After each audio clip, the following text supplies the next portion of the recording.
Assalamualaikum warahmatullahi wabarakatuh. Alhamdulillahi wa kafa. Wassalatu wassalamu ala rasulillahil mustafa wa ala alihi wa sahbihi wa man wafa. Amma ba'd.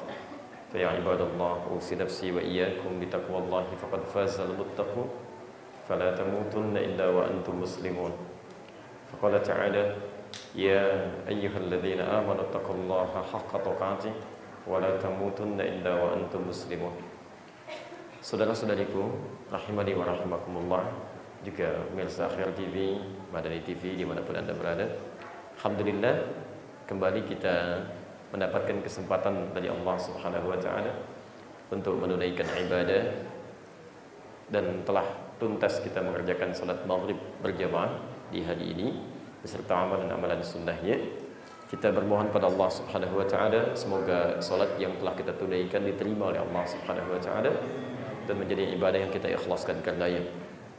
Selanjutnya dalam pertemuan di sesi ini di Masjid Al-Mujahadah ini, kita akan mengambil kajian tematik mengenai persoalan yang sering diingatkan oleh Nabi SAW, tapi esensinya jarang sekali dipahami dan tidak teraktualisasikan dalam kehidupan kita secara maksimal. Karena itu coba kita akan keluarkan konsep umumnya, lalu kemudian kita tampilkan bagaimana secara teoritisnya, lalu kita tampilkan bagaimana hasilnya, dan kita bandingkan kondisi kita dengan kondisi orang-orang di masa lalu, dengan teori yang sama, dengan praktek yang sama, apakah hasilnya sama atau berbeda. Sekiranya sama, kita bisa pertahankan. Tapi kalau berbeda, kita harus koreksi diri. Ada sesuatu yang harus kita sempurnakan di situ. Baik, persoalan dimaksud adalah mengenai persoalan takwa.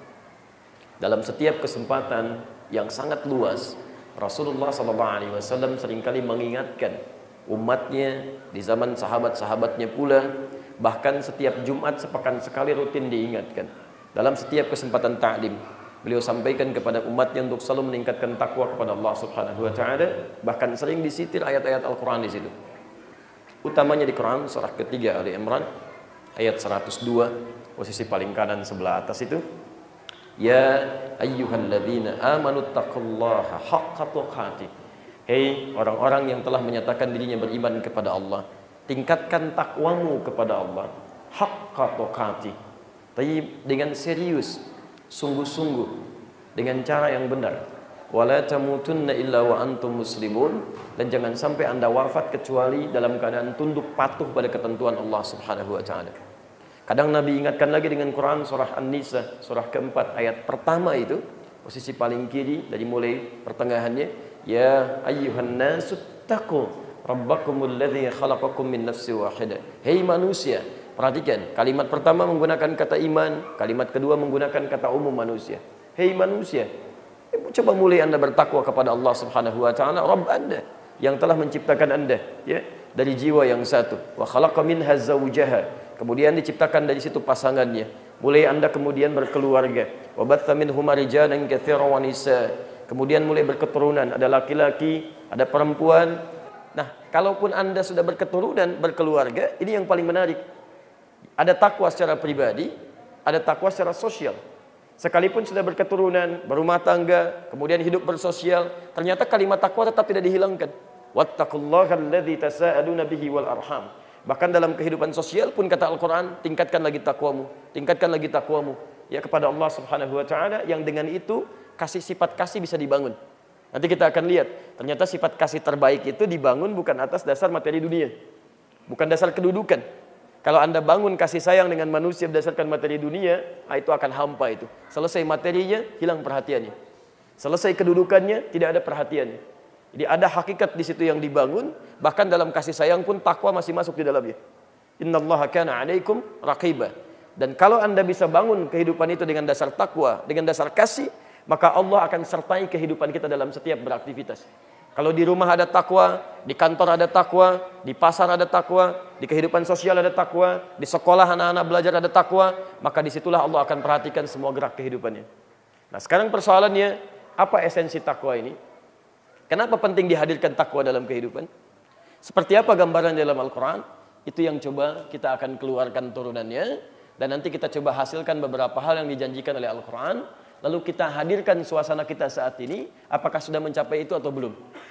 Kalau belum, bagaimana meraihnya? Kalau sudah, bagaimana mempertahankannya?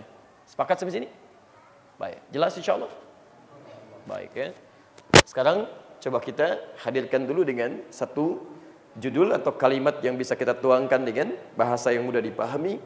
Esensi takwa dalam Al-Quran dan Sunnah. Esensi takwa dalam Al-Quran dan Sunnah.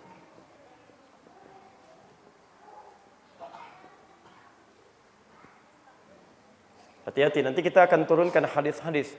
Termasuk nanti ada hadis yang sangat sahih, riwayat Imam At-Tirmidzi, makanan kita pun jangan sampai dimakan kecuali oleh orang takwa. Nanti kita akan lihat ya. Saya coba turunkan dulu dalil-dalilnya ya. Apa esensi atau hikmah takwa ya, yang terdapat dalam Al-Quran dan Sunnah. Dalam bahasa lain, kalau kita bisa meningkatkan takwa kepada Allah, apa yang bisa kita raih? Saya turunkan di antara beberapa hal yang bisa jadi landasan dalil. Satu, kita turunkan misalnya Quran surah kedua ayat 189, versi paling kanan sebelah bawah di akhir ayat. Dua, Quran surah kedua masih ayat 282, versi paling kiri sebelah bawah. Dan kita turunkan lagi Quran misal surah ke-8 ayat ke-29. Kemudian turunkan lagi Quran misal surah ke-19 ayat 18, ayat 63. Misal kita naikkan lagi, ke ataskan lagi Quran surah Yunus surah 10 ayat 62 sampai dengan 63. Kita tambahkan lagi Quran misal surah ke-49 ayat 13. Misal tambahkan lagi Quran surah ke-65 ayat 2 sampai 3. Cukup dulu sebagai ukuran, pelan-pelan.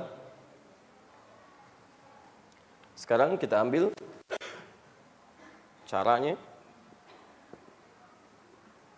Quran surah kedua ayat kedua sampai dengan ayat kelima sampai hasilnya.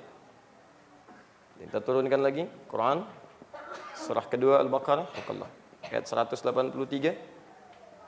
Masih di Al-Baqarah, Quran surah ke-2 ayat 197.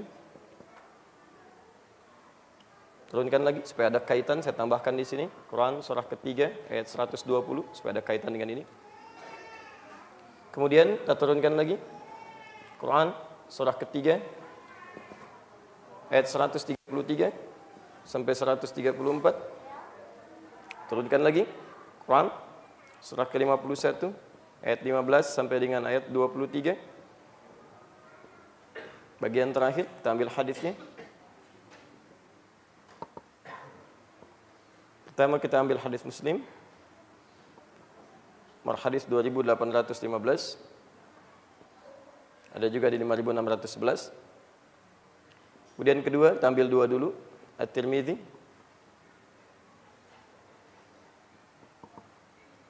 Nomor hadis 616. Nah, waktu kita terbatas, kita ambil yang paling pokok saja dulu ya. Baik, ini kurang lebih untuk materi kita hari ini sebagai pengantar. Nanti kita coba uraiannya lebih terperinci, dan nanti selanjutnya insya Allah kalau ada hal-hal yang ingin Anda tanyakan bisa nanti disiapkan. Semoga nanti ba'da Isya kita punya waktu yang cukup untuk kita diskusikan. Baik, kita coba mulai uraian kita pelan-pelan. Teman-teman sekalian, mari kita fokus sejenak. Sering kali kita temukan dalam Al-Quran ayat-ayat yang meminta kita untuk meningkatkan takwa kepada Allah Subhanahu wa ta'ala. Lalu Nabi pun tidak jemu mengingatkan sahabatnya, kita juga umatnya, untuk meningkatkan takwa kepada Allah. Apa rahasianya takwa itu? Kenapa kita diminta selalu meningkatkan takwa kepada Allah? Ada apa di dalamnya gitu kan? Tidak mungkin disebutkan dalam kaidah fikih, baik terkait dengan hukum Al-Quran ataupun hadis, sesuatu sering diulang-ulang disampaikan kecuali ada keutamaan besar di dalamnya. Ini satu rumus ya. Kalau Anda temukan misalnya satu ibadah diulang-ulang terus di Quran, diingatkan dalam hadis, ini menunjukkan ada yang sangat penting di dalamnya. Ada keutamaan yang tidak biasa. Salat sering diingatkan, diulang-ulang, banyak kalimat salat di Quran. Wa aqimus shalah, yuqimunas shalah, wa aqimis shalah, kan? Banyak sekali diingatkan. Ini menunjukkan pada ibadah salat ada sesuatu manfaat yang tidak biasa. Kalimat takwa ketika sering diungkapkan, ada sesuatu yang besar di situ, ya, yang ingin ditampilkan oleh Allah dalam Al-Quran yang harus kita raih. Apa di antaranya? Mari kita keluarkan dulu, setelah paham nanti intinya, baru kita turunkan amalan-amalannya. Satu, yuk kita lihat. Quran surah kedua Al-Baqarah, ayat 189. Posisi paling kanan, sebelah bawah, di ujung ayatnya. Ayat ini berbicara tentang hilal. Yas'alunaka 'anil ahillah. Qul hiya mawaqitu lin-nasi wal hajj. Wa laysa al-birra bi an ta'tul buyuta min dhuhuriha, walakinnal birra man ittaqa. Wa'tul buyuta min abwabiha. Lihat ujungnya. Wattaqullaha la'allakum tuflihun. Dan tingkatkan takwa kepada Allah. Perhatikan rumusnya ya. Tingkatkan takwa Anda kepada Allah. Takwa. Bila Anda tingkatkan takwa kepada Allah, la'allakum tuflihun, supaya Anda bisa sukses dan bahagia. Sukses, bahagia. Please, bahagia. Masya Allah. Fokus, pelan-pelan teman-teman sekalian. Jadi ketika Anda bertanya, kenapa sih kita sering diingatkan meningkatkan takwa? Kata Allah, kalau Anda bisa tingkatkan takwa, saya jamin kamu bisa sukses dan bahagia. Dan kalimatnya umum. Ya, dalam kaidah fikih disebutkan sesuatu yang umum tidak bisa dikhususkan sepanjang tidak ada dalil khususnya. Jadi artinya apa? Apapun profesi Anda yang baik-baik, entah Anda di rumah sebagai kepala keluarga, sebagai ibu rumah tangga, di kantor sebagai pengusaha, sebagai pegawai, pimpinan misalnya, atau di masyarakat dan sebagainya, Anda tingkatkan takwa, maka semua karir aktivitas Anda dijamin sukses plus bahagia. Ini poinnya. Dan kalimatnya menggunakan la'alla di situ. La'allakum, la'alla. La'alla itu harfut taraji. Ya, huruf yang menunjukkan pada satu harapan yang tidak mungkin bisa diraih kecuali turunannya mesti dikerjakan dulu. Jadi seakan-akan Allah ingin katakan begini, saya jamin ya, kamu akan mendapatkan kesuksesan plus bahagia dalam hidupmu jika kamu bisa tingkatkan takwa. Anda tingkatkan takwa, maka jaminannya ini yang pertama. Jadi kalau ada seseorang di antara kita mengaku muslim, sudah beriman kepada Allah, tapi hidupnya seringkali bermasalah. Pekerjaan bermasalah, di kantor bermasalah, di rumah bermasalah. Ada orang yang di kantornya champion, jadi juara, tapi di rumahnya mohon maaf, masalah tidak pernah tuntas. Kebahagiaan jarang diraih misalnya. Coba cek, barangkali persoalannya di sini. Paham sampai sini? Baik. Jadi kalau orang sudah takwanya bagus kepada Allah, maka ini insya Allah akan mudah untuk bisa diraih. Silakan lihat kisahnya sahabat-sahabat Nabi Sallallahu Alaihi Wasallam. Saat diajarkan oleh Nabi Sallallahu Alaihi Wasallam, bahkan alumni madrasah Nabi yang pertama di rumah Arqam bin Abi Arqam, ya, anak berusia 17 tahun, anak muda, pengusaha sukses, usia 17 tahun, masuk Islam yang ke-17, mewakafkan rumahnya di Bukit Sofa itu. Ya, maka di situ belajar 40 orang, termasuk beliau itu. 40 orang dikenal dengan as-sabiqunal awwalun. Demi Allah, pelajaran pertama yang diturunkan dari Al-Quran, pelajaran meningkatkan takwa kepada Allah Subhanahu wa Ta'ala. Ketika takwa ditingkatkan oleh mereka, Masya Allah, keyakinan semakin kuat, kerinduan akan taklim semakin datang, diburu taklimnya walaupun taruhannya bisa nyawa. Ya, begitu ketahuan bisa diinterogasi, bahkan bisa dieksekusi. Tapi mustahil ada orang bisa mempertaruhkan nyawanya untuk sesuatu, kecuali dia merasakan ada yang penting di situ. Ada yang bermanfaat untuknya. Karena mereka merasa, kok begitu ikut petunjuk Muhammad SAW, hidup saya kok semakin tenang. Ada kebahagiaan yang nggak bisa dilukiskan, kan? Ada kedamaian yang nggak bisa diraih dengan cara biasa. Makanya rela mempertaruhkan keamanan dirinya untuk mendapatkan ini bagian-bagian dari ajaran takwa Nabi SAW. Jelas sampai sini? Ini bagian yang pertama. Boleh saya hapus dulu? Alhamdulillah. Hapus dulu ini ya. Baik. Jadi pertama, saya urutkan dulu. Seorang yang bisa meningkatkan takwanya kepada Allah, maka esensi yang pertama, di balik kalimat takwa itu, supaya menjadikan hidupnya sukses dan bahagia. Apapun profesinya. Ingat betul pesan Al-Quran ini ya. Al-Quran tidak menuntut Anda untuk mendapati satu profesi tertentu. Tidak. Al-Quran tidak menginginkan Anda untuk jadi ustadz semuanya misalnya. Masya Allah, nggak ada. Saya nggak pernah temukan ayat di Quran semua orang Islam jadi ustadz, bisa kan? Kalau antum semua jadi ustadz, siapa jamaahnya gitu kan? Saya bisa pulang hari ini juga kan? Taib. Yang diinginkan cukup satu. Anda bisa soleh dan bisa takwa. Jadi apapun silakan. Jadi pengusaha takwa. Ya, jadi diplomat takwa.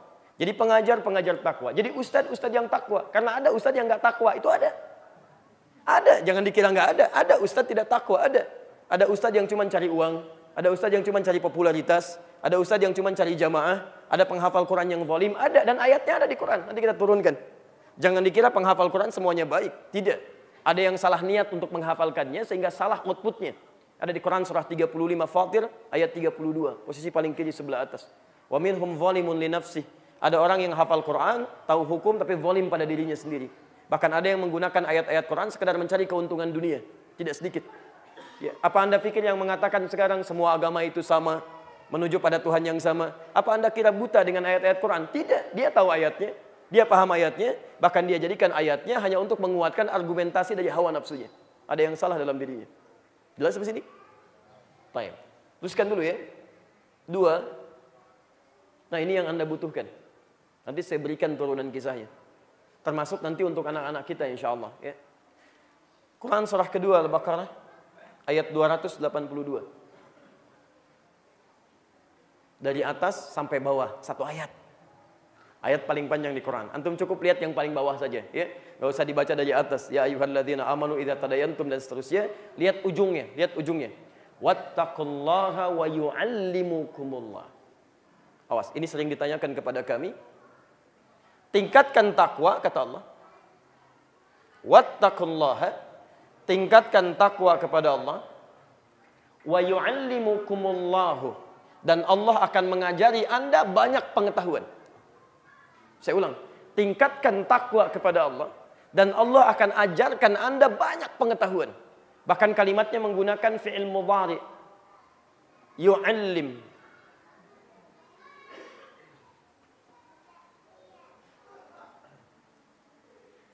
Kalau ada kalimat dalam bahasa Arab diawali dengan huruf ya, itu disebut dengan mudhari'. Dalam bahasa Inggris punya 3 arti. Bisa present, sekarang, bisa continuous, terus bisa future, di masa yang akan datang. Perhatikan, kalau ada seseorang bisa meningkatkan takwanya kepada Allah, maka Allah akan mengajarkan ia pengetahuan yang sangat luas. Entah itu sekarang yang dia butuhkan, atau terus ketika dia membutuhkan sesuatu dengan dasar pengetahuan, atau di masa yang akan datang pun, bila ada tantangan membutuhkan pengetahuan, lihat, bukan dia yang lelah untuk mempelajarinya, Allah yang bantu dia untuk menanamkan ilmu dalam dirinya. Ya, sering ditanya, bagaimana caranya bisa menghafal dengan baik? Bagaimana caranya bisa belajar dengan baik? Bagaimana bisa menguatkan ingatan? Teorinya di Quran cuma satu. Cuma satu. Karena kalau teori belajar, semua orang belajar. Semua orang belajar. Bahkan non-muslim pun belajar. Ayat Quran mengatakan mesti belajar. Iqra, baca, belajar. Tafaqquh fid din. Ya, Quran surah misal ke-9 ayat 122. Posisi paling kiri sebelah bawah. Wa ma kana lil mu'minuna liyanfiru kaffah falawla nafara min kulli firqatin minhum ta'ifatun liyatafaqahu fid din. Ayo belajar, ayo belajar, ayo belajar. Tapi di antara semua orang yang belajar ini, siapa yang memiliki akselerasi untuk mendapatkan pengetahuan itu? Jika Anda ingin dipercepat pengetahuannya oleh Allah, ditanamkan dalam jiwanya, syaratnya takwa. Silahkan cek, demi Allah saya katakan. Setelah Al-Quran turun, dilatih dengan prinsip-prinsip ketakwaan, tidak pernah ditemukan di muka bumi orang paling hebat hafalannya, orang paling kuat ingatannya, orang paling banyak kreativitas keilmuannya, kecuali orang Islam. Kecuali orang Islam. Saya beri contoh begini. Antum pernah dengar namanya Ibnu Hajar Al-Asqalani? Ibnu Hajar Al-Asqalani. Siapa beliau? Halo? Antum kalau nggak tahu gampang katakan wallahu a'lam. Selesai.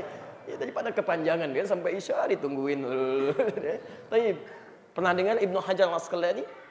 Pernah. Siapa beliau? Wallahu a'lam. Tapi ya, Ibnu Hajar Al-Asqalani banyak sekali karyanya. Ya, seorang muhaddits, ahli hadis, ahli Al-Qur'an, ahli fikih, tapi lebih dikenal sebagai seorang ahli hadis. Tapi di antara karyanya kitab Fathul Bari, Syarah Sahih Al-Bukhari yang 18 jilid itu. 18 jilid. Di antara karyanya misalnya Bulughul Maram yang antum sering baca. Bulughul Maram itu sebetulnya bab kecil dari kitab Sahih Al-Bukhari dikeluarkan dari situ. masalah-masalah fikihnya aja, hadis-hadis tentang fikih. Jadi kalau antum baru bisa Bulughul Maram itu baru dasar. Ya, kalau di Timur Tengah itu yang dipelajari anak SD, anak SMP untuk dasar-dasar fikih supaya lebih mudah untuk dipelajari. Nah, itu sebagian kecil dari Sahih Al-Bukhari.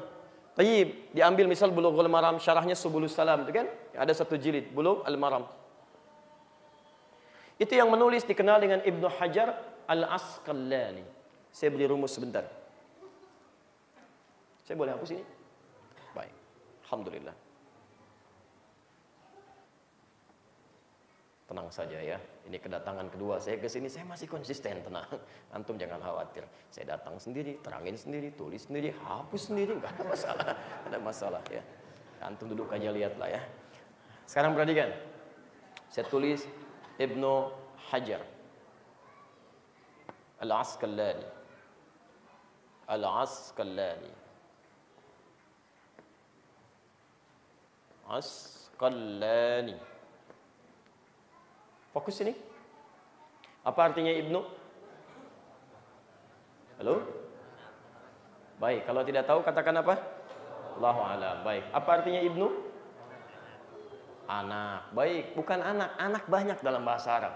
Ada anak laki-laki, ada anak perempuan, anak laki-laki dan perempuan banyak. Kalau Ibnu anak apa? Tayyib, Ibnun khusus untuk anak laki-laki. Baik, anak laki-laki.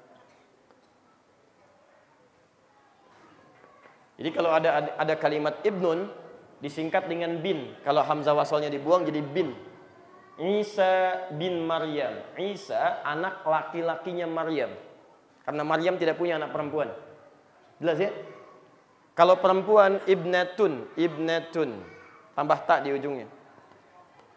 Kalau mau disingkat buang hamzahnya, pindah kalimatnya ke sini jadi bintun, taknya dibuka. Jadi binti disingkat. Aisyah binti Abi Bakar. Jadi kalau Anda mendengar kalimat binti, binti pasti perempuan.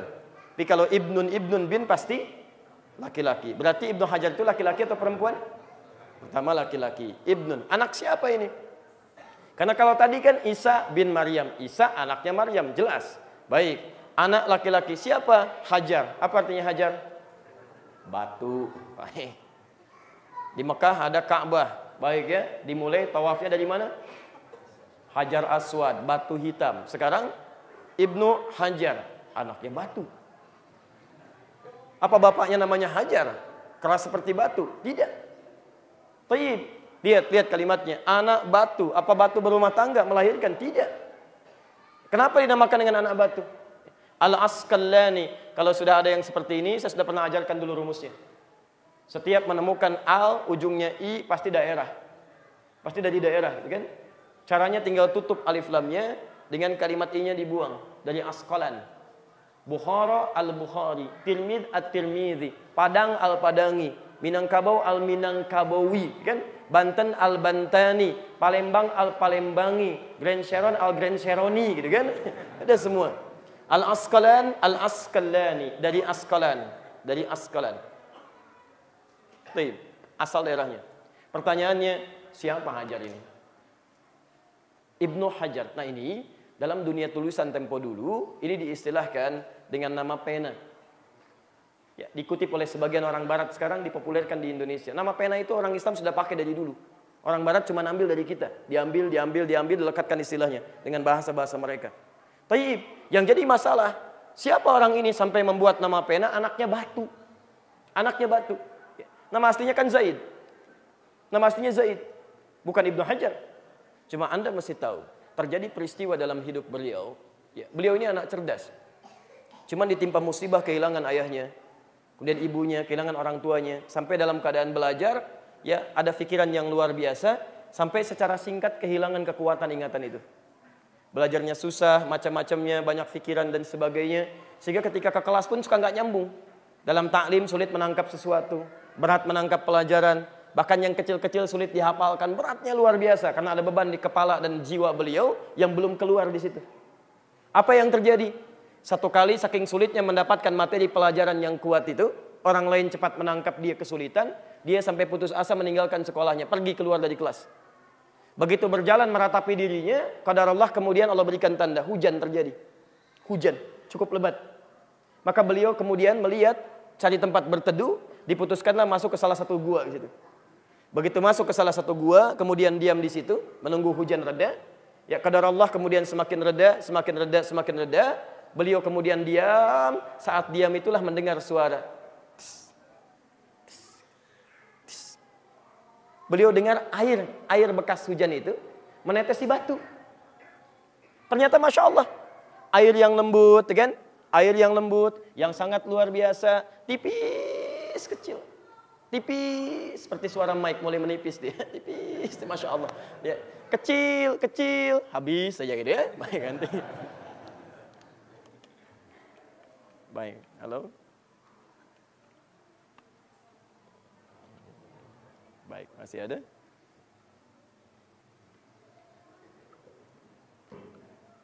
Baik. Alhamdulillah. Bisa terdengar suara saya? Bisa, baik. Kita coba bandingkan dulu. Lebih jelas mana? Oh, pakai mic lagi ya, teruskan lagi. Jadi, dengar suara air ya. Mulai sedikit saja turun, sedikit. Tas. Dia ternyata air yang konsisten itu walaupun cuma setetes. Allahu Akbar. Begitu dilihat bisa melubangi batu yang sangat kerasnya luar biasa itu. Di batu aja bisa berlubang. Ya. Hanya terkena oleh tetesan-tetesan air. Dia konsisten, sabar dia jalani dengan yang kecil-kecil. Dia melihat, Masya Allah, kalau bukan karena kuasa Allah, tidak mungkin air yang cuman kecil begini, netes-netes bisa melubangi batu seperti ini. Maka kemudian dia tergerak dari situ, kembali ke sekolahnya. Mendiskusikan persoalan ini dengan gurunya. Disitulah gurunya kemudian membuka satu rahasia kepada anak ini, kepada Zaid ini. Dia katakan, perhatikan, air saja yang cuman menetes, tapi dia menetes dengan mengikuti patuh pada ketentuan Allah Subhanahu wa Ta'ala. Gak mungkin hujan bisa turun kalau bukan kepatuhan pada Allah Subhanahu wa Ta'ala. Gak mungkin dia bisa menetes kalau bukan kerangka patuh pada Allah Subhanahu wa Ta'ala. Jadi air saja yang cuman menetes karena ingin patuh kepada Allah bisa menjadikan yang keras luar biasa itu bisa berlubang. Apalagi kalau kamu mau patuh pada ketentuan Allah Subhanahu wa Ta'ala. Maka diturunkanlah kemudian ayat-ayat tentang takwa yang diantaranya ini, wattaqullaha, patuhlah kamu dengan meningkatkan takwa kepada Allah, wa yu'allimukumullah.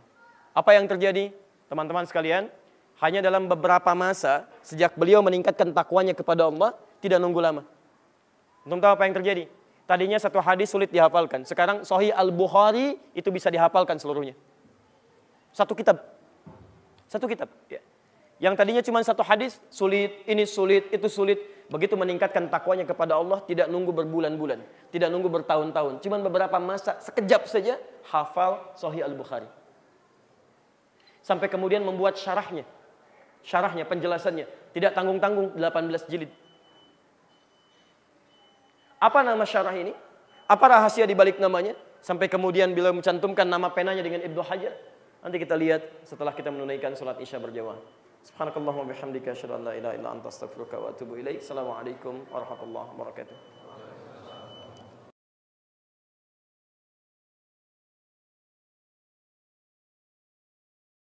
Assalamualaikum warahmatullahi wabarakatuh. Alhamdulillah wassalatu wassalamu ala Rasulillah wa ala alihi wa sahbihi wa mawalah. Amma ba'd. Fa ya ibadallah, usi nafsi wa iyyakum bi taqwallahi faqad fazal muttaqun. Fala tamutunna illa wa antum muslimun. Saudara-saudariku, teman-teman sekalian, kita telah menunaikan salat Isya berjamaah beserta amalan-amalan sunnahnya.